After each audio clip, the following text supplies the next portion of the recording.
Hello and good morning, and welcome back to another We Are Sunderland morning briefing. I'm joined today by Dom Shaw and Scott Wilson. How are you doing, fellas? I'm all right, mate. Yourself? Yeah, doing really good, actually. Nice to meet you. Before we get going, obviously, you might have seen it yesterday on our social channels. We've got our biggest competition today, and one that's really worth taking part of. To subscribe to We Are Sunderland, you can do it for just £1. As you can see there, you can win a pair of Black Cats Bar season tickets for next season, 24-25, a prize worth over £1,600, if I'm not mistaken. Incredible prize to be given away. I know this season hasn't quite gone the way that you all would have hoped, but next season, renewed hope, renewed optimism, and what a chance to go and watch the season in the hospitality section. And you can have that on us simply by subscribing. Check out our website for all the details on there. And while you're at it as well, make sure you subscribe to our YouTube channel for free, where you can stay up to date with all of our interviews and things such as this, our morning briefing. So I'll recap that again at the end. But yeah, what a prize that is. A Black Cats Bar season ticket, a pair of tickets in the hospitality suite for next season for just £1. Get involved with that when you can. Right, fellas, how's it going? Well, we're getting nearer the end, aren't we?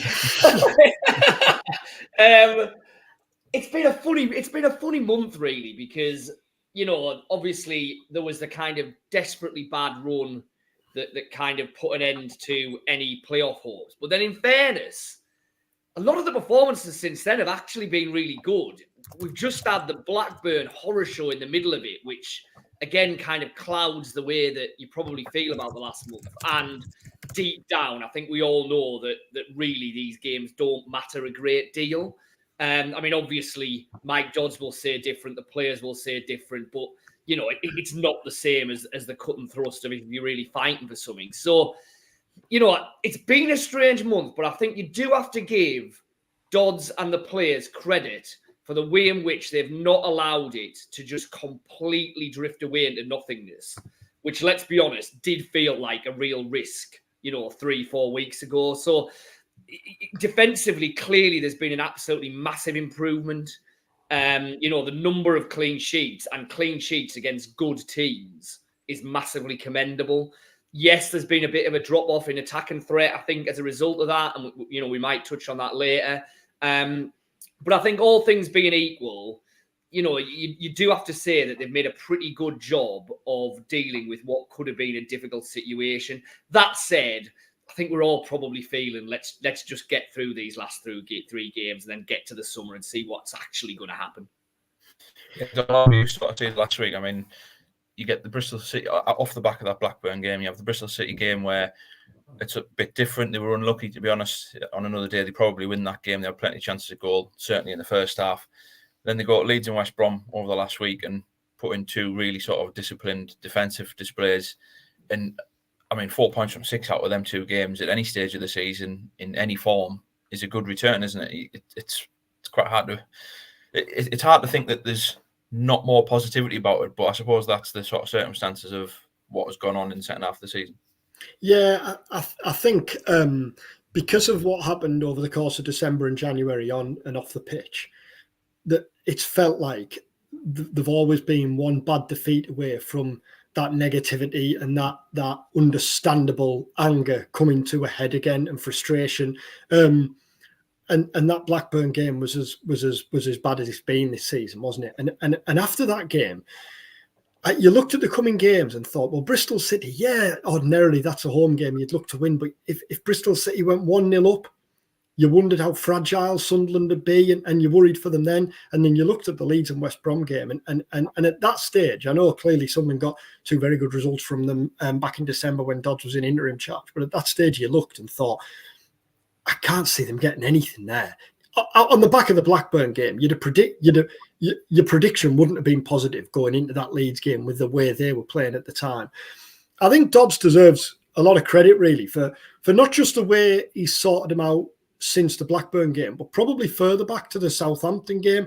I thought Sunderland were dreadful at Southampton, and Dodds' verdict afterwards, where he basically claimed they were as good as Southampton, or words to that effect, I was baffled by that. The scoreline flattered Sunderland, didn't it, that day? But to keep, 5 clean sheets in 6 since then. And really, the only game they haven't kept a clean sheet now looks like a bit of an outlier, doesn't it, that Blackburn game. Fair play. And like Scott said, like clearly that has had a bit of an impact at the front end of the pitch. I think Dodds has had to find a balance there, but that's just practical management. I think that's probably credit to him, really, that at this early stage in his career, he's realised that I might have to be pragmatic here. I might have to maybe not be as free flowing or as free scoring at one end of the pitch as I'd like to be, but first things first, I need to tighten things up at the other. And clearly, it does feel like the season can't end soon enough still. But there are at least, if this was to continue, and you look at the last 3 games, that the winnable games, aren't they? Absolutely. Although you look at that last game, Sheffield Wednesday, and think if Sheffield Wednesday come to Sunderland needing a result, then you always back the teams in need on the last day of a season, really, don't you? Or you tend to. But those aren't bad games, really, in the last few weeks. If someone can get something from those games, then I think at least there's something to cling to going into the summer, when clearly the big decision has to be made early, doesn't it? Yeah, I mean, that's something that myself and Matty spoke about. We spoke about a few times, but we spoke about it on Monday as well. And the sort of change in setup. Scott, I just wonder, Don saying that 5 clean sheets, 6 games, that Blackburn game being a bit of an outlier. Is this setup, certainly in the last 2 games, is that the way to go for the end of the season because it's brought a bit of a change in results, or is that just because of the games that they were? It's interesting this weekend, isn't it? My gut reaction will be to say that you stick with it because it is working well. There are a number of players in that first team at the minute who the system undoubtedly seems to suit. Clearly, the 2 most obvious ones are Pembele and Styles as the 2 wing backs. Both of them look way better as wing backs than in the little bits that we've seen them as full backs. I also think, the 3 centre-halves have looked really good in that formation.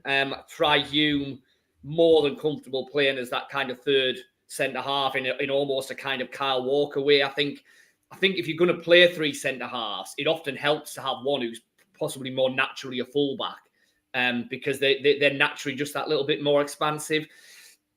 I guess the one thing you would say is that in the 2 away games where it's worked really well, Leeds and West Brom, they are games where Sunderland would have gone into those matches expecting, at least to a degree, to be on the back foot and with the opposition having a lot more of the ball.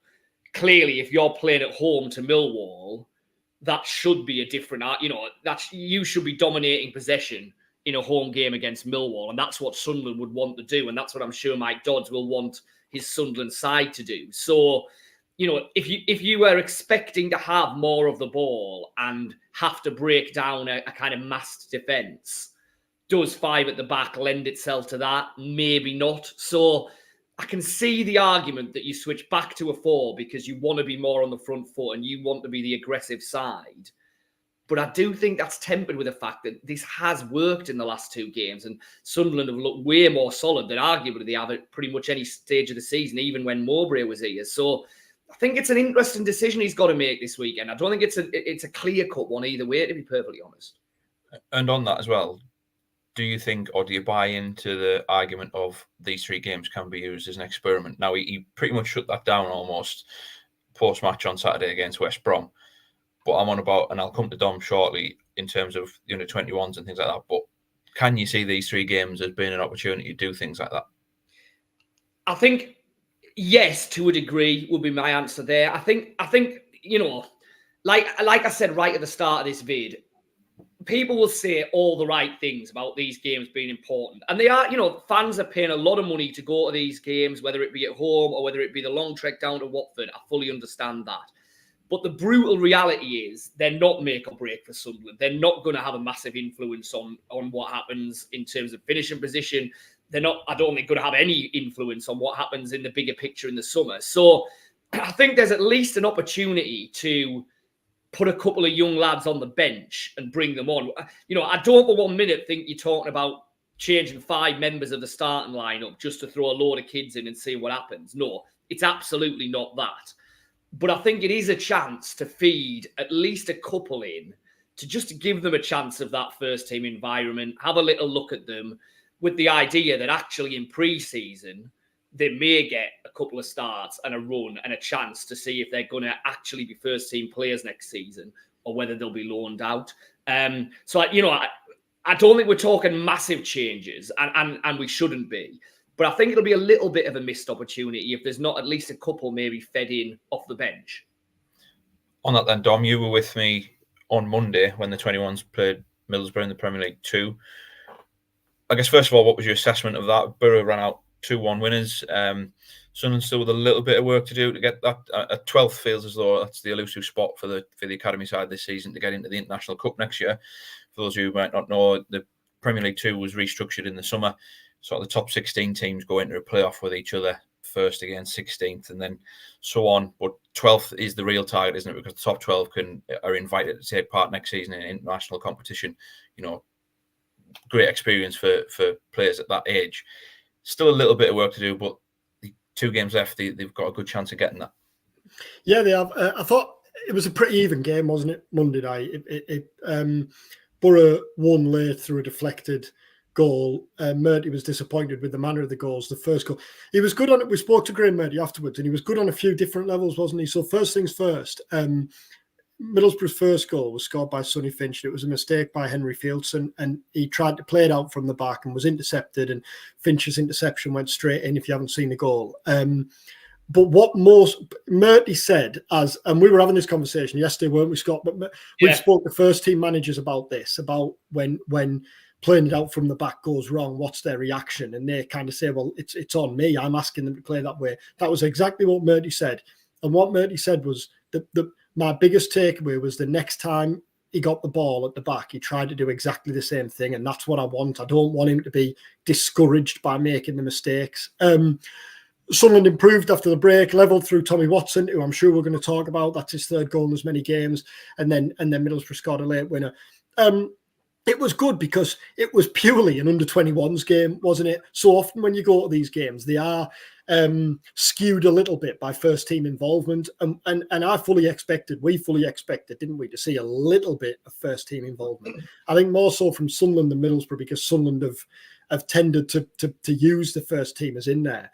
Murty said afterwards, which I thought was good, because it was the Stadium of Light, because it was a big game against near neighbours and there was a decent enough crowd in, was a 600, 700 there. Dodds wanted the youngsters to get that experience, to benefit from that experience, which I thought was good. Did you? I liked that. I thought that was decent. Yeah, I did. It was a surprise to me because I agree with you. We've seen it a few times in the last couple of weeks. But then you also wonder as well whether that disjoints the 21s. If you sort of switch half your team like we saw the other week when they got beat off Newcastle at the academy, I think there was 5 or 6 first teamers in then, and obviously Newcastle haven't. They're towards the bottom end of the Premier League too, and they came and won comfortably in the end. So you wonder whether it skews things like that. And like you say, it was good to just see the academy side just going at it. And like I say, with only a couple of games left to go, with what's at stake, you can see the justification in that. Yeah, you can. And I think the oldest player on the pitch was Jack Hanna, the Borough captain, the Borough defender. Ellis Taylor might say he came off the bench. But the oldest starter was Jack Hanna, who's also 21. What I think Watson's the talking point, isn't he? Because he scored. He was Sunderland's best player, and Mike Dodds only recently said words to the effect of he's in our thinking. He's doing well. He's in our thinking. But I thought Murty was pretty strong afterwards, really, in saying that he's not ready. I said to him, I fall into the trap of saying what he said. If you look at the headlines, you see the goals and think he's worth his chance. But Murty said there are so many aspects of his game that aren't ready yet, and talked about the danger of putting a player in too early. And I think definitely I'd seen a bit of a clamour for the likes of Watson after that Blackburn game. I think that would have been a bad idea, because if you're playing that Bristol City game and you've got kids involved and you go 1-0 down and suddenly it gets a bit difficult, then that's not an environment you want a young player in. It's interesting. I still wouldn't be surprised to see Watson involved in the squad between now and the end of the season. But what Murty was saying is one of the most dangerous aspects with a young player is dealing with expectation. And if we play him now, a 17-year-old kid who's been playing off the flank for the 21s and scoring goals, then suddenly he's the next Jack Clark. And we don't want that pressure for him.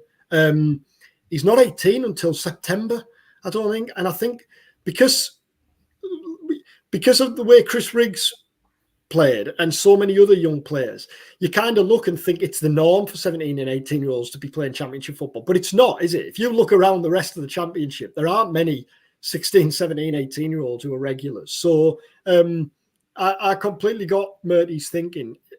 I think in examples like this, if in doubt, hold off. Mm-hmm. You know, you don't want to risk putting them in too early, because what you don't want to do with young players is risk taking one step forward and potentially then go two back. Yeah, I thought it was fascinating what he came up with, to be honest. And also a little bit surprising that he does downplay, because it would be so easy, given the hype that is around him. Like you say there, he's sort of, he's almost able to be the next Jack Clark, isn't he? But again, like you look, like you mentioned Chris Rigg, Joe Bellingham's another one, 16 and 18-year-old, the pair of them. He goes in the middle there, 17. That is kind of what Sunderland are doing, isn't it? So at some point, I don't necessarily want to say over these 3 games, but into next season, after pre-season, in the first half of next season, he probably is going to, if Sunderland are trusting in players like that, it's in the way that it's gone with signings and things like that, he is going to be one that might break through, do you think? Yeah, I thought the other good thing Murty said was on that, just finally on it, he said just because we are a club that gives young players a chance, just because we've got a reputation for having a young team, doesn't mean that you put a player in. They've got to be ready. Even though we're giving young players a chance, they've got to be ready to play, to go in. And he talked, didn't he, about I can't remember the exact wording of it, but the young players have all got their individual development plan, where they sit down with coaches and talk about kind of what the next aim is, what they want to do in the next year. And he said Watson himself had talked about his need to develop his play, his game out of possession, his game defensively. So he said it's not just us saying that, it's not just the coaches saying that, the player agrees with it as well. And what you need from a young player is buy-in from the player, his agent, his family. And I think Sunderland are pretty confident they've got that with Watson. One good thing you would say about this is that he is tied down. He was able to sign his pro deal last summer. He's here for till 2026. Scott, are you saying possibly one or two? Would he be one that you would think maybe getting in on the bench or something in these last 3 games? I think so, and I fully understand what Graham Murty's saying, and obviously what Dom's saying there about him not being ready, him still being a long way off. But I think there is a marked difference between putting him in the starting lineup or even putting him in a squad in the middle of January to putting him in on the bench at Watford, say, with a full understanding that, look, we're going to give you a taste of this. We're going to put you on for 10, 15 minutes. You're going to get your debut. It's going to be a massive deal for you. But then you need to go away and have a really good summer, because this is a little taste, but you're not there yet. And I think as long as that's kind of clear, the reasons that you're doing it, then I think there is still value to be gained from that. I mean, just jumping away from Watson slightly, I think the other one that is going to be really interesting this summer is Matty Young, who we've obviously been writing about this week. Has helped. Clearly not done it single-handedly, but I think every Darlington fan would say has had a massive, massive impact in utterly transforming their season since he went there in February. I mean, we obviously covered Darlow at the Northern Echo. We're based kind of in and around it, and Darlow fans who I speak to will say that he is better at this stage than Jordan Pickford was when he came to Darlington. Now, again, the new Jack Clark, the new Jordan Pickford, that's gonna be something that potentially he's gonna have to deal with further down the line. But to be fair, slightly different to Graham Murty, when we asked Mike Dodds about Matty Young in the press conference last week, he was pretty unequivocal that, look, I know it would be unusual to play a 18-year-old goalkeeper, but if he's ready, we'll play him. And I think he's going to be a star, effectively, was what Dodds said. So I certainly get the impression that they're going to have a look at him in pre-season. Now, clearly, what, if anything, happens with Anthony Patterson will be a massive factor in Sunderland's goalkeeping mix. Nathan Bishop's there at the moment as the number 2. Could you envisage a scenario where Young was number 2 yet next season? I could, yeah. Would you rather not send him out on loan again, though, if that was to be the case, rather than have him sitting on the bench behind a Patterson? You know, he's gone into Darlington there. I think he picked up the Young Player of the Year award as well. Great impact. A very, very early loan for him, isn't it? Yeah, I agree with that. I do see that. It depends how far along his development you think he is. You know, it depends. If Anthony Patterson starts next season as your first choice goalkeeper, but then breaks his wrist and he's out for 2 months, are you comfortable putting Matty Young in to be your number one goalkeeper for 2? And let's be honest, that's pretty much what happened when Patterson got his. He came back from Notts County and was straight in and has not looked back since. So I definitely get the argument that actually he's only been at Darlow for 3 months. He's not played a lot of first-team football anyway, and it is National League North we're talking about. So if he got a loan, a full season in, say, League Two, I definitely think he would benefit from that. Yeah, absolutely. That said, though, if you look at him and think, do you know what? If I had to put him in tomorrow, I'd do it. Then maybe you keep him and who knows what happens. But by October, he might be in the team if something happened to your number one. The big unknown, isn't it, Joe? Like, come to both of you. The big unknown still is what Sunderland do when they cash in on one of their star assets. So when Clark or Patterson or Neil or Bellingham or Ballard or Hume, you could go on and on and on. Mowbray alluded to this a few times, didn't he? He talked about what I'd like to see if we get more than £20 million for Jack Clark is maybe spending £10 million on a replacement. I think what's much more likely is Sunderland look to have their replacement in the building before these players go. So Romain Mundle, was he signed with maybe Clark's future departure in mind?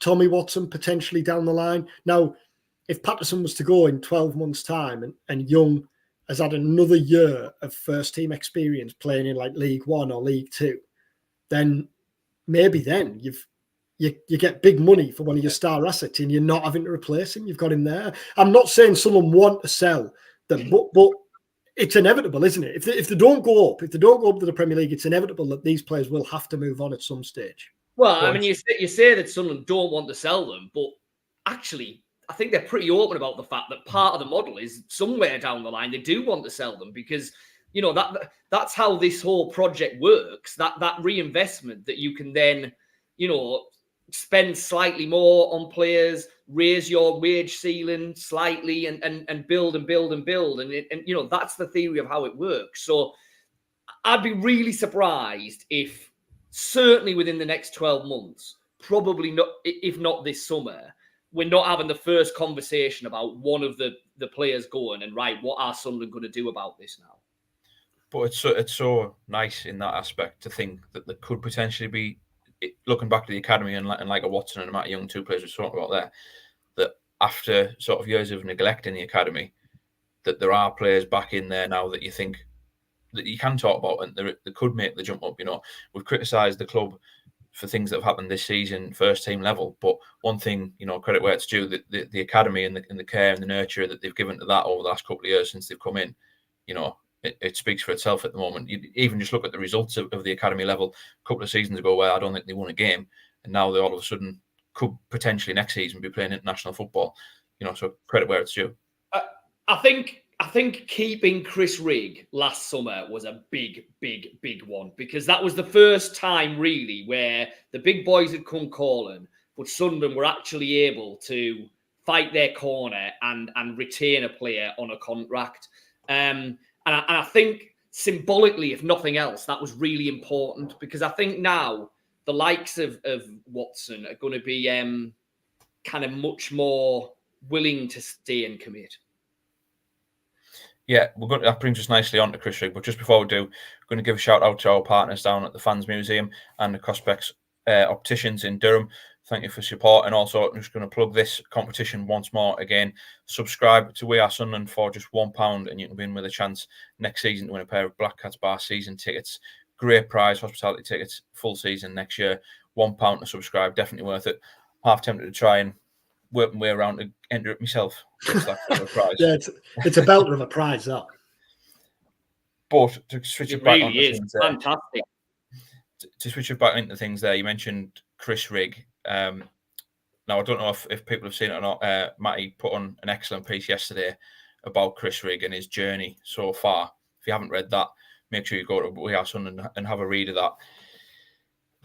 I mean, what can you sort of say about Chris Rigg at the moment? Because he's almost, like we've been speaking about the U21s there, he's almost bypassed that level now to the point where you think next season he's pretty much just going to be a first teamer, isn't he? That is where he's at.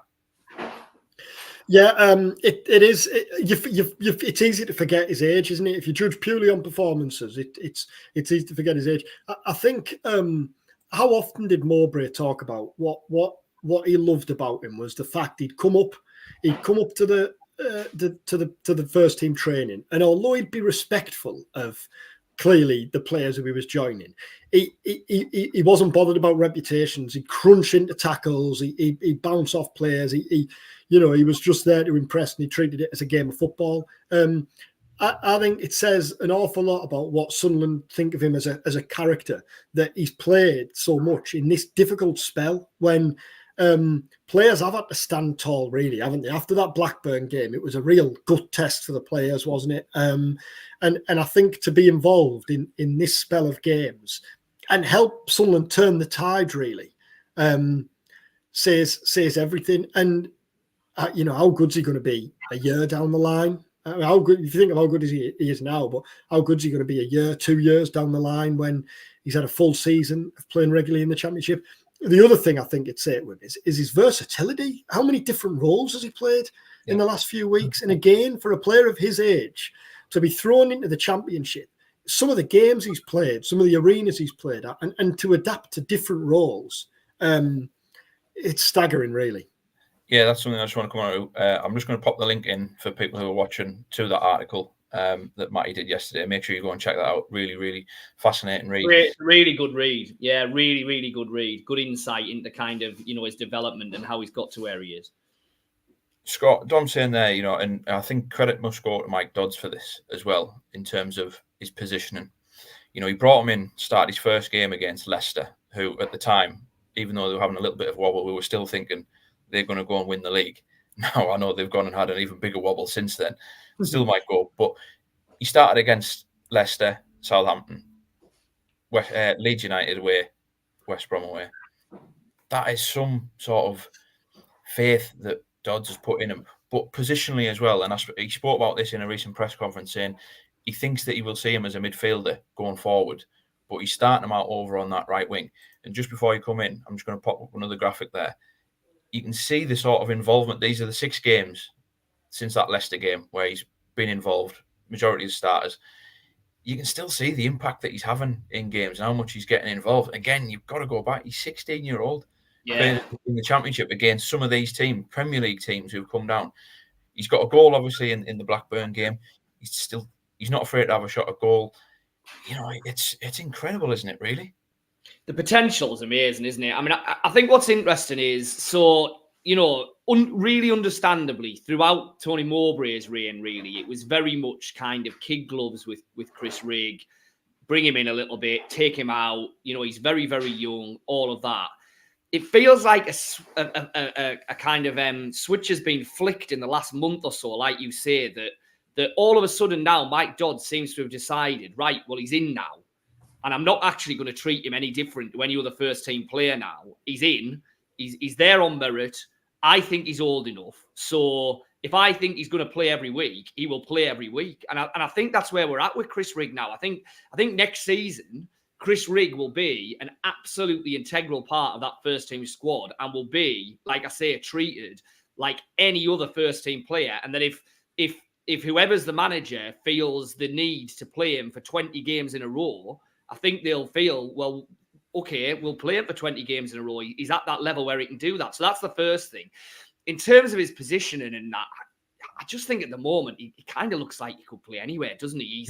He's got all the skill sets, very comfortable on the ball, full of energy, creative, has a tackle in when he needs it. I mean, I think he'll probably end up being a central midfielder. I mean, is it too simplistic to think that he will slot in if and when Dan Neil was to leave or anything was to happen there? I mean, he seems the absolute ready-made replacement to go into the heart of midfield and do everything that Dan Neil's been doing so well this season. If there was ever a need for that to happen, I mean, but at the moment, you're getting the kind of benefit of being able to play both of them in that same midfield, and he looks perfectly comfortable in that wider position.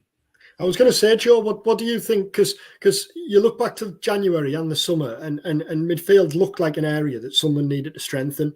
Now, obviously, there's the Corey Evans uncertainty, but going into this, where do you see Rigg playing next year? Do you think he might potentially save Sunderland a job in the summer transfer window? No.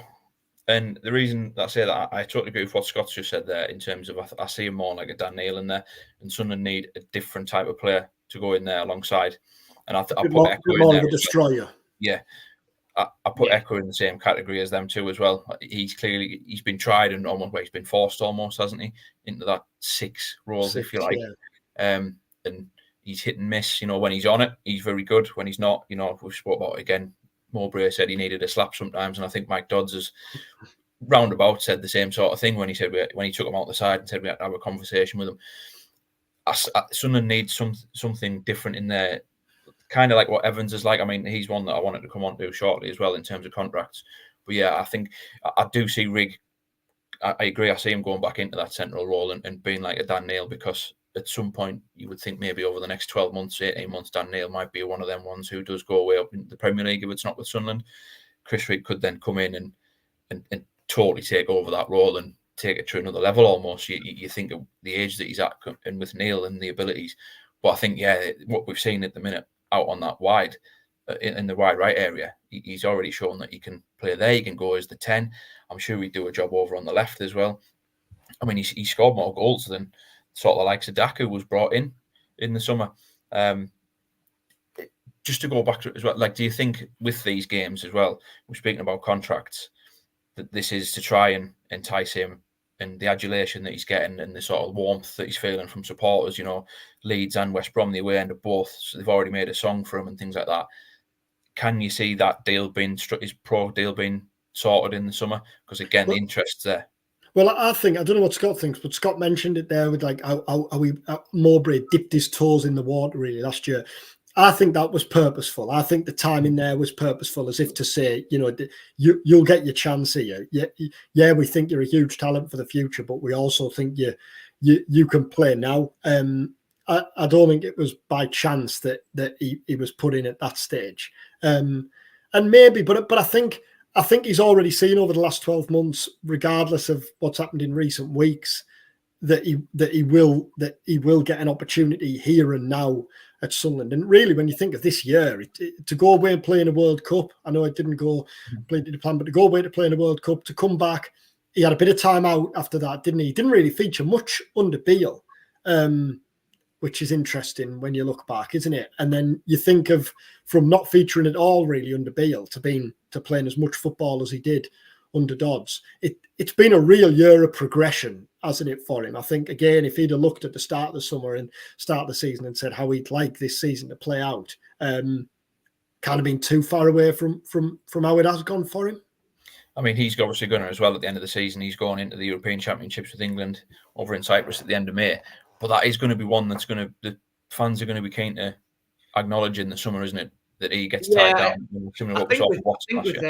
I think with Chris Rigg, it's one of those where, you'd like to think that he'll look at the bigger picture and see just what a massive opportunity he's got at Sunderland to play regular football, to be part of a youthful group where, we've talked about the kind of negatives, if you like, of an over-reliance on youth. But clearly the massive positive is that if you are a young player, you're going to get game time, you're going to get development, you're going to get massive opportunities at Sunderland that you almost certainly wouldn't get at any Premier League club, and you probably wouldn't get at most other Championship clubs either.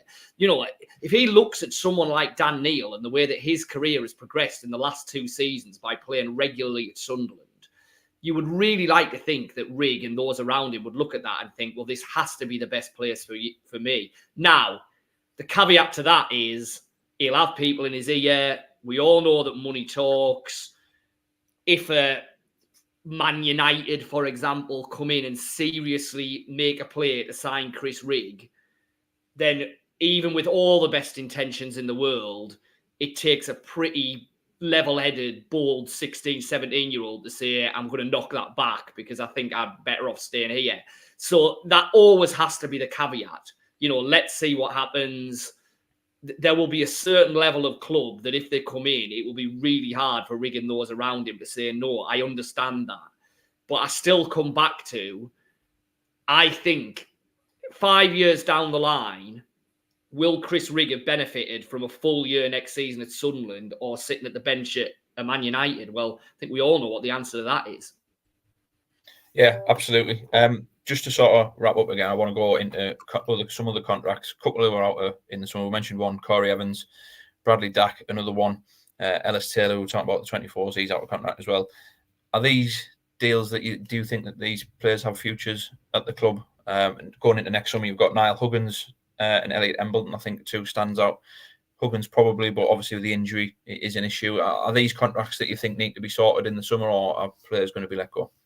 The signal for Huggins is, I spoke to Ian Hart recently, who's obviously Niall Huggins' agent, and he was saying that contract was very close to being signed before he got the injury, which was an absolute stinker for him again, wasn't it? Having had such rotten luck in the year before that. You would hope a new contract's there for him. I think despite his injury war, he'll get a new contract because we've seen flashes of just how big a talent he could be and how big a player he could be. As for the others you mentioned, I think Elliot Embleton's another one who'll give chance to come back and get fit and prove his worth.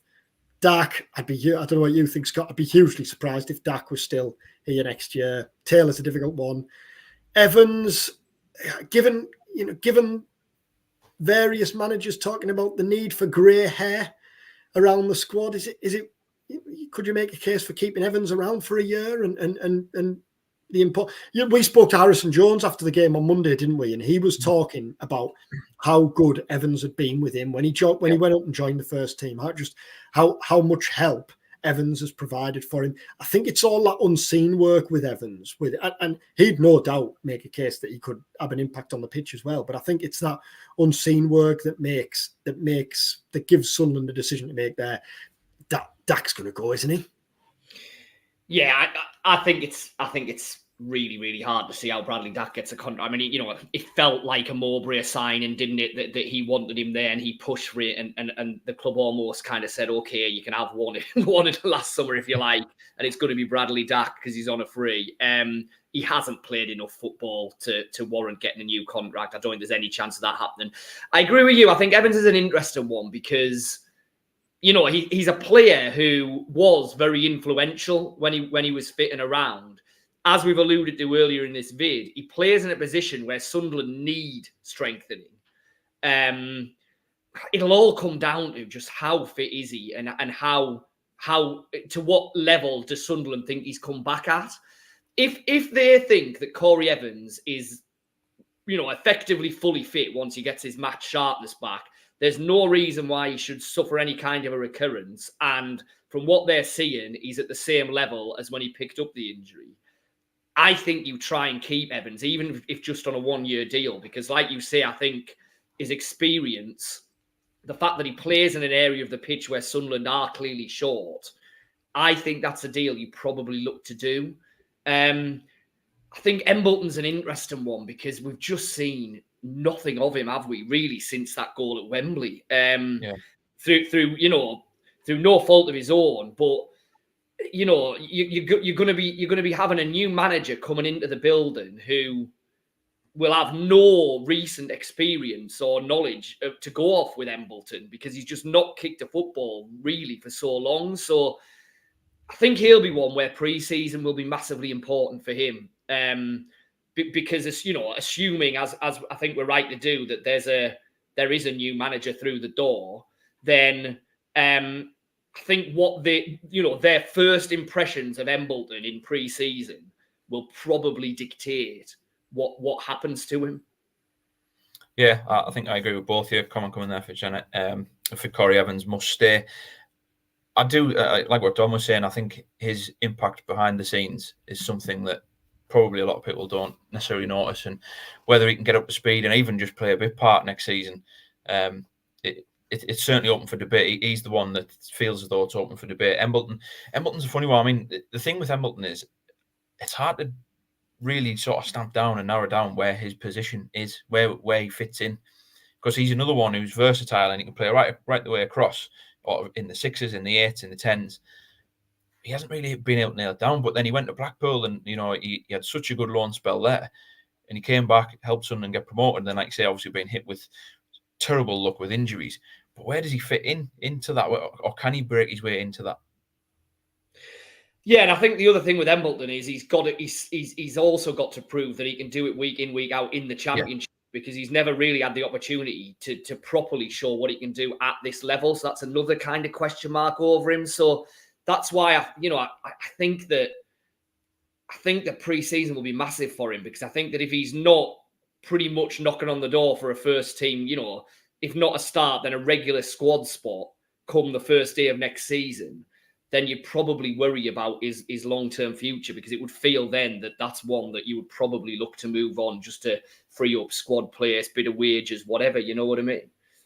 And I'll just come back to you, Dom, in terms of Huggins, because I'll not mention Jack Clark the year after, because we would go another whole pod about him. But Huggins, another one that's been so unlucky with injury. And yes, I know we foreshadowing we're 12 months down the line, but it's going to be within that time frame before he comes back. That is the one concern with him, because there's clearly talent there, even coming out of Leeds Academy. And we saw at the beginning of this season that personally, I thought the first half of this season he was well in with sort of player of the year shouts, now behind Clark probably, but he was that good on both flanks, like at fullback. Is there enough there belief in him where you think, yeah, he'd get another deal out of it, or is the lack of game time that he's had since joining the club really a couple of years ago a bit of an issue at this point? I think his first injury, he's been desperately unlucky. You did a piece, didn't you, Scott? I think he'd spoken to, when he got his Wales call up, he'd spoken to the press, didn't he, and talked about just how unfortunate, how much of a nightmare he'd endured. And he obviously had a bad injury, but then there was the knock-on effect of the several other, which is so often the case with when you come back from bad injuries. This new injury is completely unrelated to that, and desperately unfortunate, clearly. But if this new injury was the same injury as what he'd had in the past, then I think you'd look at it and think, well, hold on, is this something that's going to plague him for years now? Are we going to constantly have to deal with that? I think there's at the start of this season, Sunderland will have seen enough from Huggins to think we have got a real player in our hands here. Now, I don't know the terms of the deal. It might mean a 2-year deal instead of a 3, or different terms to what maybe were initially being agreed when they were talking last year. I don't know, but I think that there's more than enough there to show Sunderland run the risk of losing a quality operator, don't they, if he goes and manages to avoid injuries down the line. It's just so desperately unfortunate for him because he spoke so openly, didn't he, about just how difficult it had been for him and how much of a nightmare he'd gone through to get back, to get playing, to be playing so well, to establish himself as such a crucial player, and then to have to go through that again is just a nightmare for him, and you've got to feel for him. I hope he gets a new contract. I hope because having what he's gone through, you want to see him kick on, don't you? And you want to see him establish himself. He's still such a young player. I think the one thing that goes in his favour as well, obviously off the back of the start of the season that he had, is deals were handed out, new contracts were given to Cirque and Elise at the same sort of point of their deals, where maybe a year out from the end of their contract, players who have struggled with injury as well. So based on them, you would think that someone probably may look at that in the summer or towards Christmas time, where they'll get that one done. We'll wrap it up there because we've gone on quite a while, covered quite a lot of bases. Thank you very much for joining me, both of you. No, thanks, Joe. No, enjoyed it. Just before we go, another shout out to the Fans Museum and Cospex Opticians, our sponsors, and one last shout out to this, although you'll be hearing plenty about this across our social channels. Chance to win Black Cats Bar hospitality season tickets for next season. All you have to do is subscribe to We Are Sunderland.